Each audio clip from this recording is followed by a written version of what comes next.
Hello and welcome to episode 179 of Page One, the Writers Podcast. I'm Tarek. I'm Marco, and thanks for joining us on the podcast where we like to speak to writers of all kinds about their writing careers and find out how they got into the industry, as well as trying to get as many hints and tips from them as possible. If you haven't checked out our back catalogue of brilliant guests, please do that. But this week we're speaking with someone who has written 50 books, which is no small achievement. Yeah. No, I know. We're chatting with the wonderful Susan Lewis. Susan Fax, she started off working in TV in Bristol and then London for Thames. I remember Thames being pretty massive when I was a kid. It seemed like everything that was good in TV was made by Thames. She was a secretary in News Current Affairs, and she trained as a production assistant, moving into entertainment and drama. And it was that love of drama, she says, that got her knocking on the controller's door to ask how she becomes a producer. And the reply was, go away and write something. So she did. She wrote 50 books.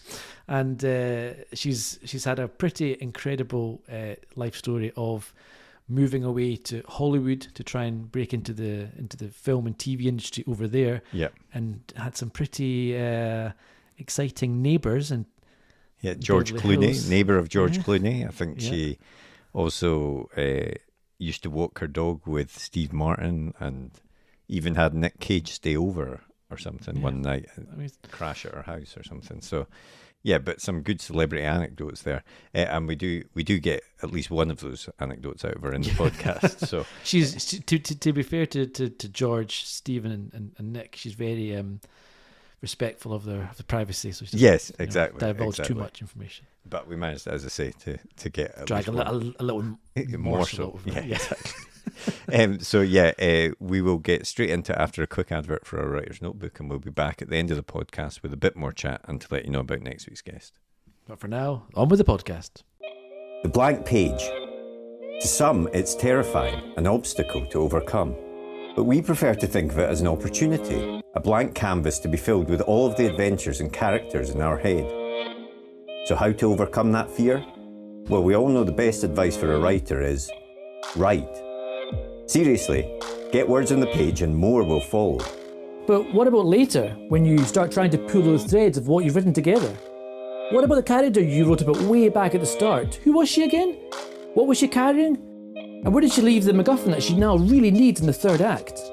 Think about all those top thrillers you like to read, or that amazing drama you just watched. What did they all have in common? Structure and planning. As aspiring writers ourselves, we've tried many different methods to try and organise all the thoughts about the stories we want to tell. We've been there searching for a piece of scrap paper to note something down, or making a quick note on our phone in between meetings. Or sometimes we'll make a note in whatever notebook we're carrying, or a document on our laptop so we don't forget that great idea. Let's be honest, it can all be a bit messy and it's easy to lose track of everything. And that's when we realised it's not just the story that needs structure and planning, but the way we gather all of our thoughts about it as well. And so we made Page One. Page One is more than just another notebook. It's a place to put down all your ideas for your latest project, divided into easy-to-use sections that will help you plan your story, so that when that blank page comes calling, you're ready to answer. And then afterwards, once it's written, we realised you need to plan how to let people read it, so we included a section relating to submissions. Each one is designed for one project, whether you want to write a book, screenplay, a comic, or any other kind of story. We truly believe that when you use it, it will help you get to the main event, writing your story. So we hope this helps. We can't wait to read what you come up with. And remember, every story starts with page one.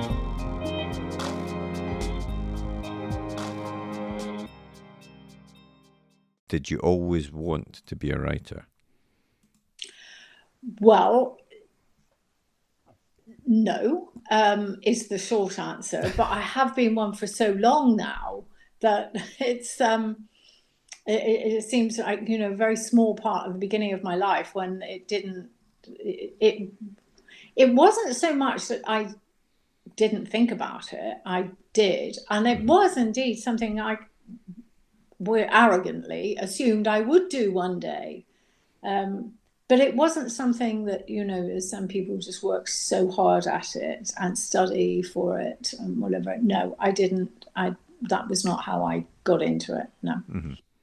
And well, I mean, am I right in saying that you started out in TV first of all? Was that your route into the sort of creative world? That's right. Yeah, I did. Yeah. So I was in television for about 15 years. There was an overlap, when I was writing and I was also in TV. But I think I had, well, certainly in my earlier years, in my early 20s, whatever, I was, focused on having a career in television. Publishing as such had not ever really entered my head at that time. Mm-hmm. It was only when I wrote a TV series and somebody suggested I turn it into a book. So I thought, all right then, give that a go. And I got it really wrong. Don't think I just suddenly like, oh, great, I'll write a book. This is brilliant. I got it really wrong. But anyway, it was kind of when I sort of wrote myself out of television and into publishing because I put it right, basically, and got the bug. Well, I mean, I'd read that you were working for, I think it was Thames, the TV production company, when you were younger, and you really seemed to have climbed the ranks and kind of went in at the ground floor as a secretary, and then ended up being a production assistant, and you wanted to be a producer. And was that something which you'd always thought would be quite an interesting job, or was it something which you kind of fell into and thought, well, that's the logical career path for where I am now? Well, I didn't know anything about career progress in television until I actually joined television, and I joined as a copy taker in the newsroom at what was then HTV West in Bristol. Okay. And then I became a secretary in drama. That was at a time when HTV was doing a lot of drama. And from there, I moved to Thames Television, and I worked in current affairs and news there, and then moved on to drama. Drama was always really where I wanted to be. As much as I did enjoy my time in current affairs, and indeed it has informed several of my books, that sort of passion for news and current affairs that runs alongside drama. But then when I was working in drama, I went to see the head of drama to ask him what I had to do to become a producer. And he told me to write. So that was obviously just to get me out of his office. So off I went and wrote. And that's when I got it horribly wrong. And until I got some really good advice from the creative controller at Thames Television. He read it and he said, you will find this working so much better for you if you put it into the past tense. And of course, I was just totally used to working in the present tense with scripts. And he was absolutely right. This is not to say I continued always to write in the past tense. I do mostly. But now, I Know It's You, my latest book, flips between the two. But yes, definitely, I find it easier to write in the past tense. So that was great advice for me. That was sort of So you said you went off and wrote this book, and it wasn't right at that point. So how did you get from that stage to getting? Was it A Class Apart? Was that your first published book? That's right. Yes, it was. So yeah. How did that? What was the journey to actually getting that in print then? Well, I was. God, I've forgotten now. I know. So I had written a children's fantasy adventure. That was the book that I got wrong and I got the advice about. And that a friend of mine said, try this literary agent. He's a great friend of mine. See what he thinks. So I did. And he called me up and said, I think you've really got something here. So let's talk and see where we're going to go. He put it out to various publishers. Meanwhile, while I was waiting, I had kind of got the bug. So I just carried on and wrote. And that was when I wrote A Class Apart, and which was an entirely different thing. And it was then decided by those in the know who can foresee the future, I guess, that this is what I would write, is this kind of fiction back in the 80s, that The kind of Jackie Collins, Jackie Collins, Judith Krantz, Shirley Conran type of fiction. And so my children's fantasy adventure got parked. It's still in that parking space. And off we went with a class apart. And did your work on the script writing and things like that, did that help you in approaching writing a novel? Because obviously it's not something you'd done before, but sort of the ideas of structure and things like that. It was absolutely my apprenticeship. Right, okay. Working in television, absolutely working with scripts, because it taught me all about continuity, dialogue, costume, makeup, directing, props, the whole thing that you have to put into a novel to bring it to life. It's there in a script, So of course you've got an army of people carrying out their bit in television, but you have to put on all those hats as a novelist. Absolutely, it was my training ground. And from that training ground, obviously you wrote A Class Apart in 1988, and since then you've written 50 books, which is just an incredible amount of books to have written. It's fantastic. And often I see you writing 2 a year. My first question is just, how do you manage this? What's your process? How do you manage your time? I'm not a big time manager as such. I know that helps for some people, but I'm just very, very single-minded when I do it. Very dedicated to what I'm doing. So, for instance, I've just finished the first draft of a book yesterday. Now, I have been working on that solidly. This one's taken me longer than they usually do, since June. So every single day, and sometimes I take Sundays off, I took some time off to do research, but I am totally focused when I'm doing it. This book is not actually due in until December. So it won't take me long to do the second one. She said, it shouldn't take me long to do the second draft. And then I will have time off before I start the new one. So it kind of comes in chunks. I write and then I have time off. I write and then I have time off. And is that process, you're talking about a second draft there. Are you someone that likes to push through to the end on that first draft and then rewrite, revise at that point? Or do you revise as you're writing during this period as well? The whole exercise is revision, really. I mean, I am writing, editing the entire time. But I do, with the first draft, I do lay down a complete book. Mm-hmm. It'll probably have too much in it, and it will be missing some salient points, and I will certainly, I was just looking at it just now. There's things that I will need to put in at the beginning now to balance things up with how things carry on going through. But as it stands, it's about 600 pages, so it's definitely not a synopsis. And hopefully it will be culled down to 500, something like that. Yeah. Do you plan a lot before you get going? Do you know exactly where your book is going to go before you put one word down, or do you spend a lot of time just kind of pantsing and working your way as you write that first draft?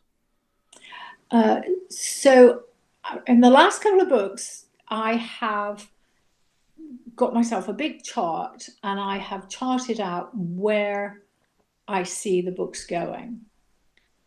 And I wish I'd done it with I Know It's You, which was my 50th book, because that would have helped me, I think, quite a lot. But I did do it with the next book and the one I've just finished. So there are 2 more now. And it definitely starts me off really well, but then then everything just moves away from it. So I will plot something that I think is going to take me sort of the best part of the way through the book, and probably by chapter 3 it's taken on its own life. But it's good to kind of focus it in my head to write these things down, and then at some point during the writing of the book I will look back at my early notes just in case there's something I've missed that I think should be there. But by then I've usually just moved way on past it, so it doesn't. So yeah, an early focus, I find it's good, but sticking to it. I mean, I knew how this one was going to end. Having said that, funnily enough, I Know It's You ends a particular way, but today I am working on an alternative end for that book, which is a really strange thing to be doing, but this is what they have asked for the paperback edition. So that the paperback will be the same as the hardback, but at the end of the paperback will be an alternative ending. And now I'm writing that alternative ending, I think, oh, this is better, actually. A better ending than... I've never heard of that before, a paperback having a kind of like a bonus feature alternate ending. That's interesting. Well, no, I mean, I have it as an alternate ending. I did something like it. I can't remember which book it was for. What did I do? Oh, I know. I Know It's You. And this is a Richard and Judy thing, generally. That they like to have additional material at the end of the book that only they have. So it's for that Richard and Judy edition, if you like. Right. I see. Okay. That's what this is for. But I don't. But having said that, I think everyone's going to get this additional material for this one. I think, yeah. But it's interesting that, because I know you said that obviously you have a plan, and then once in the writing of it, as many authors do, they'll veer away from it, and the book will sort of go in a different direction. But having an alternative ending, I mean, obviously I don't know how different the ending is, but I mean, were they both in your head at the start of the book as possible endings? How's that come about? Yeah, they probably were both in kind of, not necessarily from the beginning, but at some point through the book. It could have gone one of several ways, actually. But what I opted for, the one that I thought the readers would like best, not necessarily the one that I felt would be the best ending, but I don't think people don't like being left high and dry. They don't like they don't necessarily like ambiguity at the end of a book. They like things to be rounded off, and wherever possible, I will try to end a book that in a way that will make somebody smile when they hadn't seen a smile coming or something. But in this case, there isn't a smile at the end of the book. There's just there's a twist, and now I've done a twist on the twist, if you like. I think. God. Well, I mean, I Know It's You, as you said, is your latest book, which came out the start of August 2023, just last month. Why don't you tell us about what the book's about? Okay, so it's about an editor and a publishing house who has a book submitted to her, and it's being submitted chapter by chapter, and as she's reading it, she realizes it is the story of her life. Ooh. Spooky. I like that. That's a sort of very Black Mirror type idea going on there. When you've written 50 books, I mean, it's the sort of cliche question that a lot of authors get, but how do you keep coming up with ideas for new stories, or is that never a problem for you? Well, it hasn't been, but sometimes they're late coming. I remember a time when I was on my way to see my editor in London. I was on the tube, and I knew we would be discussing what my next book was going to be about, and I didn't have a single idea in my head. And I'm thinking, well, I hope she's got one,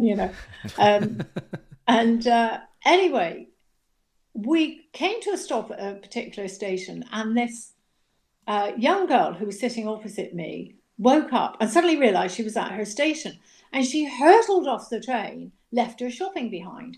And somebody very quickly picked it up and threw it off the train after her. And there I have my idea for my book. But it's a child, not a shopping bag, and the child did not get off the train. Yeah.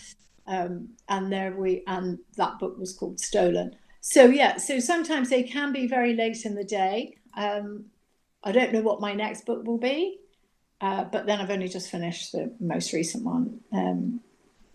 But it's kind of, it's like what's going on in the world around you, really, isn't it? It's always about that. I mean, that's why I've written about a podcaster now, because, everyone's listening to these true crime podcasts. Mm-hmm. I have listened to a few with my stepsons, and because they're completely addicted. And, so the real life dramas and extraordinariness that happens within these true crime podcasts, I mean, that's incredibly stimulating. So it's not that I have tried to or taken a real story and fictionalized it, that it is pure fiction that I have. But yeah, it gets the old brain matter going, and that's just by, long car journeys, listening to podcasts and thinking, I think actually it's a great one to do. I've been thinking about using her as a character again, but it's it's a male and a female. Because it's an alternative to a detective without having to go through all this procedure, because they're dealing with cold cases, of course.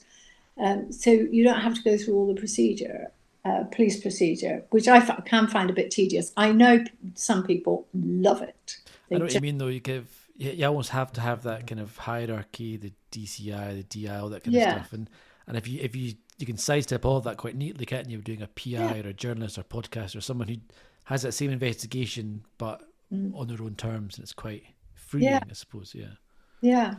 So I did quite enjoy doing this actually. What's your favourite true crime podcast that you've listened to recently? Oh, what, listening to? Without question, it was The Teacher's Pet. Ah, excellent. Oh, yeah. Have you listened to that? No, I've heard about it. I've not heard of it. Yeah. So, I seem to remember enjoying it, but the guy who did the don't narration spoil it, Tarek. is the killer. No, it had a really annoying voice or something. I can't remember. One of these like stupid things that kind of put me off it. I can't remember, but it was a good one though. Oh my God, I was completely addicted to it. But the trouble with podcasts, and I suppose this is the way they have to do it in those, in the true crime sense, is they're incredibly repetitive. So at the top of each episode, you're hearing the same thing over and over. And of course, if you've downloaded the whole series, you keep hearing the same thing. But and this one spun out over 16 episodes or something. It was a lot. And then, but the amazing thing about that podcast is that it was the podcaster who solved the crime. Yeah, that's right. Yeah. I've actually forgotten quite a lot of this one. Yeah. So that was what was so amazing about that podcast. And there's another podcaster called Rob Murphy, who is in fact the ITV crime correspondent. And he does brilliant podcasts. They're very focused, but it's what he does. He is a broadcaster. Yeah. And he's got tremendous access to the police and to cold case files and whatever. So, Excellent. I love all of his podcasts as well. Yeah. And I wanted to ask as well about, obviously you've written 50 books, some standalones, but also some series books as well. And do you have a preference as to which one you like, or does it just depend on the idea that you happen to have at the time as to where it will fit in? And is it a series? Is it a standalone? Well, there is a series that I wrote, which I call the No Child of Mine series, which is a series of 3 books. And when I wrote No Child of Mine, I was a good halfway through before I realised this has to be 2 books. It cannot be one. So I had to go back to the beginning to pace it out again. And indeed, it became 3 books in the end. So they're probably the proudest I am of my books. I feel like they were, because of their subject matter, they meant a lot to me. And I know they did to a lot of people who read them. And I did another series about investigative journalists. Mm-hmm. And again, I didn't intend to write a series. It was just a book. And then it became 4 books, but 4 different stories featuring the same journalists. Yeah. And interestingly, see, I wrote those quite a long time ago, and I was living in Los Angeles at the time, although they're mostly set in Britain. And the issues I was dealing with in those books remain major issues now, that, you know, the issues they were investigating. So not a lot's changed, really. People trafficking being one of them. Election fraud. There you go. Very topical, yeah. Very topical, isn't it? Yeah. So arms deals, supplying arms to terrorists, that kind of thing. A journalist is another good, you know, just, I suppose a podcaster is a type of journalist, right enough, but you know, is another good protagonist for that sort of investigative story, isn't it? Without having to go through all the procedure, as you were saying. Exactly. Well, and I have a character called Andy Lawrence, and she features in about 8 or 9 books, I think. Mm-hmm. But in the first book I wrote featuring her, she was a detective sergeant. And by the end of the book, she's had enough. She has dealt, you know, with the seamier side of life and just the sheer horror of life long enough. She wants to have something decent going on in her world, really. So she steps away from becoming a detective, but because she lives in a small community, people always call on her to help with their problems. You know, their missing daughter, somebody has come out of prison who, you know, is posing a threat to them. Her own sister is who went missing when she was 16. And there's a book about them, what happened to the sister. So she became a recurring character, and it's funny how often I see when we know that there's a new book coming out and we put it on Facebook, how readers will say, "Oh, good, Andy Lawrence is back," and she might not even be a big character in the book. She's just kind of helping out with the story, as it were. But it's like people like recurring characters. I just love. Do you agree? It's that familiarity. I think so. That can be. I suppose it sets some parameters of what the story might be like, even if it's not going to be all about that character or whatever. You kind of have an idea of what sort of story it's going to be. Exactly, because whoever Andy Lawrence is helping is going to be the good guy. Yeah. You know what I mean? Yeah. Unless she gets it badly wrong. I don't, if I'd done that, or if I'd done that, I could. And I suppose, and I think if you've got a really good central character in a series, I'm thinking of like, someone like Bosch or someone where you can really dive into them over 10, 20 books or whatever. You could, and there's a lot of it, you can explore a lot of stuff. You can use them to kind of explore a lot of prisms of society, etc. They're the kind of lens that you see it through. Yeah. It's a really nice technique, and I think I don't read a lot of series stuff actually, but the ones that I do get into, I really do quite like to see them all the way through. Well, the thing I like about the recurring character thing is that you don't have to read those books in order. That's right. The early Andy Lawrence ones, you're better to read in order, the first 2 or 3. But after that, they become standalone books that also feature her. I mean, the No Child of Mine series definitely should be read in order. They're not always. People just get hold of book 2 or book 3 randomly from a charity shop or something. And same with the Silent Truths Quartet. But yeah, the recurring character like Andy Lawrence, or maybe now like Christy Ward, who I'm writing, they'll just be independent stories, and they are backing, if you like. Mm-hmm. Yeah. We'll see. I mean, you mentioned it a few minutes ago just there, but being in LA, and we couldn't have you on the podcast and not ask you about some of your exciting travels that you've been on, because you put out about 12 or 13 books, then you moved to France, then you moved to California, then back to France. Now you're back in the UK, and your time in Hollywood, especially, I think on your website you list some very interesting facts. George Clooney was your neighbour.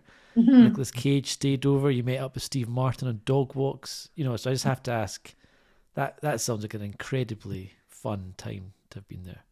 Well, it was. I mean, there's no doubt. It was 7 very special years. Wasn't one huge party, but it was quite a lot of a party. It was 3 separate parties. I mean, it is, in fact, it is incredibly glamorous, and I was very lucky that I wasn't dependent on Hollywood for my income, because that's how hearts get broken. There's so much talent there. I think I had not been prepared for that at all when I arrived.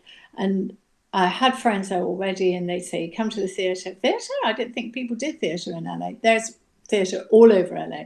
Because it's full of actors, writers, directors, they want to keep their hand in. So they stage all these productions, and my God, the standard of them is phenomenal. I mean, they're so good. You think, how does anybody ever choose from this talent pool? And as we see, not everybody is outstanding, but there's just so much to choose from. And so you feel like there's so much luck involved, I think. Yeah. There just has to be, because there is so much talent. So once I decided that I wasn't going to, or not decided, or once it was decided, or I realized that I wasn't going to make it in Hollywood, I could just enjoy being there. And so I did used to go to a lot of premieres and, galas and all those sort of lovely events at the Beverly Hills Hotel or on Santa You see that you decided you weren't going to make it in Hollywood. What were you trying to do in Hollywood? Were you trying to break into acting or script writing? Oh, no, it would have been script writing. Well, I think I would like to have got my one or all of my books dramatized. That was definitely a desire. Although I have never tried to do a screenplay of any of my books. I think after I left television and got really involved in writing a book, I realized that I was leaving the script writing ability behind. I was moving further and further away from it. And I know a lot of novelists do write the screenplays for their own books, but I'm not sure I would actually be very good at it. Yeah. Well, I just have to ask as well, George Clooney, Neighbour from Hell? No. Did you know? Well, not put his bins out on time, etc. Sorry? Didn't put his bins on time. Well, yeah.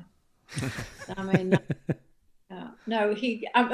Well, one funny thing, which was actually really touching, I thought, was there were builders. You can imagine he lives in a very big estate, and I am across the road in a much smaller house. And I used to walk up behind his house to go into the canyon to walk my dogs. But anyway, he always had builders in. And then I discovered, they were building a tennis court, and they were putting a kind of a guest house at the end of the tennis court. And then there was another pool going. Those builders were constantly there. And then I found out that it was a friend of his. They didn't have any other work. So God was keeping him employed, which I thought was just lovely. That is. And this was at the time when he had a pot-bellied pig. Yes. And this was long before he was married, of course. And my dog, Casanova, got a whiff of this pot-bellied pig at some point when we were walking by. And he went in under the bushes to try and sort this pig out. Or I don't know what he was planning to do. And I'm sort of kind of going in under the bushes going, Casanova, calling him back. And anyway, thankfully he did come back. But and I didn't get any paternity suits. So I think that's good. And so, it sounds like I was going to ask if you would ever want to go into, go back to that sort of film and TV world, but it doesn't sound like it. You're happy writing the books, but would still like something to happen with them. Well, I'd love them to be dramatized. I think it's always kind of it is a disappointment to me that they haven't been, particularly because, the series with the investigative journalists would make a great sort of Netflix series, and No Child of Mine would as well. I mean, it's very much about a social worker in child protection. And there's quite a lot that, well, of course, in 50 books, there's a lot of material there that would make good drama. But again, maybe it just comes down to luck, that some people, sometimes I look at TV series and I can absolutely see why they have been chosen for dramatization. Yeah. And I don't think it would be any different with mine, but for some reason they haven't. So there we are. Yeah. Well, hopefully it will still happen. Change, yeah. I know It's You is out, but what is in the pipeline? So next is A Sicilian Affair, and that comes next April. And that's a book. I absolutely loved writing that book. It was such a treat. I don't know why I'm not very good at love stories, actually. In fact, I'm completely rubbish at them. But I thought I wanted to give this a go. And I was going to Sicily anyway. And then I said to my husband before we went, I said, I think I'm going to have a good look around and decide I might set a book there. And I did. And I just absolutely loved doing it. So it did mean we went to Sicily a couple of times. Oh, poor us. No, terrible. So that I could sort of get the setting right. And this, in fact, it's all set in Taormina, which you might have seen in The White Lotus, because that was set in Taormina as well.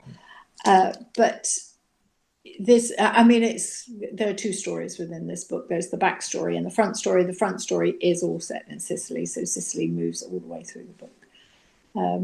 And it is a love story, and I actually loved writing the love stories. I'm probably still rubbish at it, but I loved doing it. So.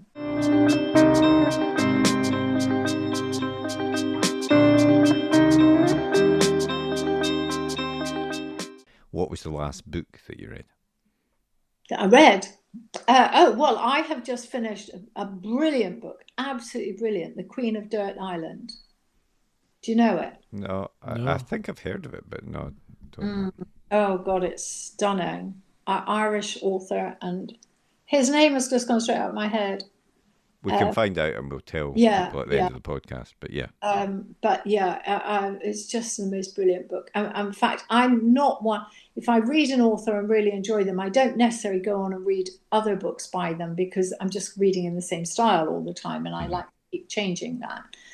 But I have done so with him, because I just love, the Irishness of it is just, and the exquisite writing. I think it was, I don't think it won the Booker Prize. I'm not sure. Was it that? No, it wasn't that one. It was Strange Flowers, which was another one of his that I was definitely on the book. Yeah. That one. Yeah, so that's the most recent book that I've read. What about the last film that you watched? Film? I've no idea. When did we haven't been to the cinema for ages because we got a puppy, and it'd be a film you watched at home if that's easier. That doesn't have to be cinema. Yeah, I don't know. If you ask my stepsons, they'll tell you, well, she never watches a film because she's asleep within the first 10 minutes. So it's more likely that I'll watch TV series, and at the moment I'm watching something called Lydia Poet, which is it's an Italian series, and it's absolute rubbish, but it's a brilliant switch off at the end of the day, because you have to read the subtitles. So whatever's going on up here, you've got to let it go, otherwise you're not going to get the subtitles. Yeah. Or they're not going to go in. And it's a sort of 19th century detective series. And I'm just about to get going on the latest series of The Morning Show. Oh, right, nice. All right, yeah. Did you watch that? I watched the first season. I really enjoyed it. I've not watched anything beyond that. I haven't watched the second one yet, though. Yeah, am I going to be watching the second or the third? The third one's a new season. Just that's about to come The third one is the new season. Yeah. There's two up already. I've watched the first two, then that's right. And because I can't see where they would go with a third, so I'm quite fascinated. I kind of felt it was I assumed it would be a one and done season, like it was kind of wrap everything up. So I was, I like yourself, I was quite intrigued to see where they take it after the end of the first one anyway. So yeah, I do need to get back and watch that because I didn't enjoy the first. Did you watch Hijack? No, but I've heard it's good though. Idris Elba. One. Yeah. I mean, that is a series that you think, how the hell are they going to keep a whole series going on board an airplane? But they do. Yeah, no, it's on the list. He sleeps for the first 2-3 hours before the hijacking starts. Just watch your film. Yeah. Well, I mean, so what about you? What have you just read that's brilliant? Give me some recommendations. What am I reading? I'm reading Tomorrow at the moment, which kind of everyone's chatting about, but it is very, very good. And it's I don't know that one. Who's that? Oh God, I can't remember. That's all right. I'll look it up. But it's about like a kind of two folk who work in the video game industry, and so as someone who plays a lot of video games, it's quite nice because they reference a lot of stuff, and it's about them making a game and a kind of drama around all that kind of stuff. And it's I think you don't need to enjoy video games to enjoy it at all, but it's very good. Right. And what about you? Yeah, I was just hosting a panel at Bloody Scotland, so I had to read 3 books. I read Stig Abel's book, Death Under a Little Sky, Julie Macmillan's book, The Fall, and Catherine Faulkner's book, The Other Mothers. And they were all really good actually. Not necessarily the type of books I would normally read, but I enjoyed them all. So yeah, I would recommend those. Do you ever find when you say they're not necessarily the type of books you would normally read, that when you actually start reading, they're not the type of book you think they are anyway? Yeah, no, that's true as well. That's a good definitely. point. Yeah, that definitely is true. But no, I've been very much, before I read those, I was very much in a sort of sci-fi or fantasy binge. So it's very different from that stuff. But as I say, they were enjoyable. So yeah, they were good. It's good because it's quite easy to get caught in that kind of. I'm bad for that for like crime and thrillers. I'll end up reading like 3, 4, 5 in a row, and then I'll read something else, and I'll be like, "Oh, it's like a breath of fresh air." I should vary up more often because it gets stuck in that kind of rut, isn't it? And then you don't appreciate the stuff. Because it's so samey. I'm glad you say that because I mean, often I'll be at an event somewhere and I'll get somebody come up and say, "Oh, I only ever read crime," and I'm right. Well, that's okay. I mean, there's crime in my books. There's actually crime in most of the books that I've written. Yeah. But they're talking about a specific detective procedure. Yeah, Rebus or something. And I thought, exactly. Why? Well, like you, I feel so bogged down by it that then when I move on to something else, it is like a breath of fresh air. Yeah. I know. And why limit yourself? Yeah.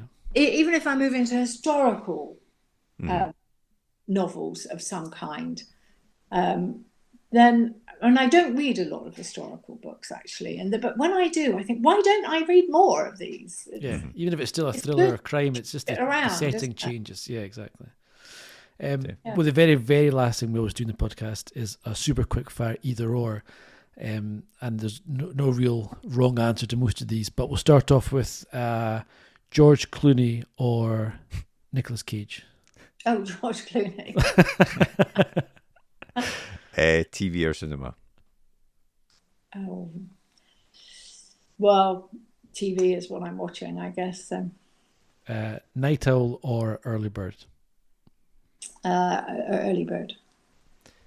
Music or no music when you're writing? No music. And the last one, real book or ebook? Oh, ebook. Ah, nice. That's the second person we've chatted to recently who went on the ebook route. Yeah. Most people are staunchly real book people. They like the smell of it and all that kind of crap. So it's nice to see there's more normal people out there than I first thought. Well, I do such a lot of reading during the night.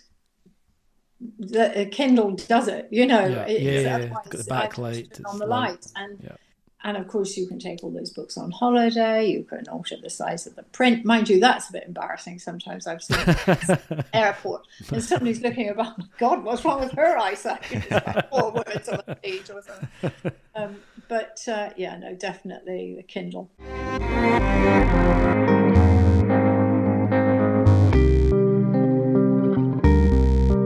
Well, thanks very much to Susan for coming on there, and Tara, you'll be pleased with another ebook pick there. At the Yet end. another. They're really Not stacking sorry, up. Yeah. I know that's what you wanted to say. I was going to say stacking up. They're really slowly falling in line. I don't know. Slowly, very There's about slowly. 6 of us now, I You're think. slow and steady wins the race, perhaps. That's what you're going for there. Yeah, exactly. But When we get to episode 1,000. yeah, it might have balanced out by then. Yeah, Exactly. it would take quite a run of ebooks for that to happen, but we'll see. I like that you think we're going to do 1,000 of these as well, but Oh yeah, I mean, I would checked out. I'll be lucky if I get to episode 200. I thought it was interesting there what she was saying about, having crime books or thrillers or whatever that don't have police as the main character. A podcaster. She was talking about as an example, and I think I always find that personally quite interesting. Like Susan was saying, Yes. I'm not that into the absolute police procedure. I know that some people are and like it when it reflects the proper hierarchy of police and the proper procedures are followed and all that sort of stuff. But I suppose the freedom of a non-police character allows you to take steps that wouldn't otherwise be allowed with your story. Yeah, I completely agree with that. I think I definitely struggle with having to always have that. What's the rules? What's the routine? Who would they need to check in with? What are they allowed to do? Whereas, as you say, you take away that whole hierarchy structure, and it's more freeing. You don't need to feel you have to have that DCI, DC, etc. Yeah. That people expect from a police story. So I think there is a freedom in just saying I can do what I want and I can take it in any direction I want and I can do stuff that a police officer couldn't do, etc. Yeah. which is quite interesting. Absolutely. So and as we said at the start, we managed to get the George Clooney story out of her there as well. So Pot-bellied pig. Yes. I didn't know he had one. yeah, no, that he was famous for that when in his younger days. Those were in the days where George used to act by simply tilting his head and smiling. I remember a lot. I remember watching. It must be it's Batman and Robin movie where he basically he shakes his head. Yeah. Without moving the rest of his body for about 10 minutes straight. But I remember that's all they used to do in ER in the first couple of series. Yeah, but yeah, he obviously went to. I mean, who am I to say this? But he obviously went to acting school, got better. He obviously, well done, George. I'm a crap actor, George. If you listen to this, I'm sorry. I'm crap at acting. So I don't know why. 10 out of 10 now for Marco, though. Well done. Yeah. Also, Susan mentioned the book that she had just read, Queen of Dirt Island, but couldn't remember the author's name. That is Donna Ryan. So if you like the sound of that one, you can pick that one up. And you can also pick Susan's book up. We'll put a link in the podcast description for that one. But next week, we have another great guest, a journalist turned author. We do. Gareth Rubin is a very interesting man we chat with next week. He's written a very interesting book that you can read back to front or front to back. Yeah, it's called a Tet Besh novel or something, which apparently was more popular in the 19th or early 20th century. So yeah, if you imagine two books, so it's back to back and upside down, so you can pick it up and read it either way. But his Tet Besh book tells these two stories, but they're very interlinked as well. So it's an ingenious idea, and also I imagine it's very cool. Very difficult to write and link up in that way. Yeah. No, it's an interesting type of book, one that I've not really seen any of before, and I kind of wonder if we're going to see a lot more of going forward, if it'll become a bit of a a thing. Yeah, definitely. So Gareth's a lot of fun to speak to as well. So please do tune in for that episode. If you enjoyed this episode, please do give us a rating and review on your favourite podcast app. And if you want to get in touch with us, you can always drop us an email by sending an email to podcast@writegear.co.uk, or you can send us a social media message on everything pretty much. Just search for @UK Page 1. apart from Mastodon, where we are writing.exchange/@page1pod. But otherwise, have a great week, and we'll speak to you next episode. See you later. Well, I hope you enjoyed that episode. If you did, please leave a comment down below, hit that thumbs up button, and be sure to hit that subscribe button as well so you never miss an episode like these ones below. And if you want to get in touch, you can always drop us a tweet in the Twitter machine, which is at UKPage1, as evidenced here, and our other social media channels are available. Otherwise, we hope to see you next episode. See you later.